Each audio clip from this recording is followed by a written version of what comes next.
ಇದು ತುಮಕೂರು ಜಿಲ್ಲೆ ಚಿಕ್ಕನಾಕ್ನಳ್ಳಿ ತಾಲೂಕಿನಲ್ಲಿರುವ ಜಲಾಶಯ.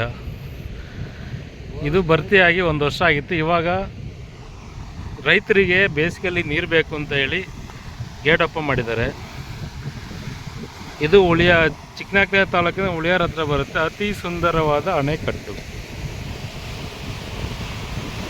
ಒಂದಿನ ಟ್ರಿಪ್ ಮಾಡೋದಕ್ಕೆ ಭಾಳ ಪ್ರವಾಸಿ ತಾಣವಾಗಿದೆ. ಹಾಗೂ ಇಲ್ಲಿ ಶ್ರೀ ಸಾಯಿಬಾಬಾ ಟೆಂಪಲ್ ಕೂಡ ಇದೆ. ಬೆಂಗಳೂರಿಂದ ಬಂದವರಿಗೆ ಭಾರಿ ಹತ್ತಿರದಲ್ಲಿದೆ ಈ ಜಾಗ. ಬನ್ನಿ, ನಮ್ಮ ಕ್ಷೇತ್ರವನ್ನು ನೋಡಿ ಆನಂದ ಪಡಿ. ಒಂದಿನ ಟ್ರಿಪ್ಪಿಗೆ ಭಾಳ ಒಳ್ಳೆಯ ಜಾಗ ಆಗಿದೆ. ಪ್ರಕೃತಿ ಸೌಂದರ್ಯ ಸವಿಯುವ ಎಲ್ಲರಿಗೂ ಸುಸ್ವಾಗತ.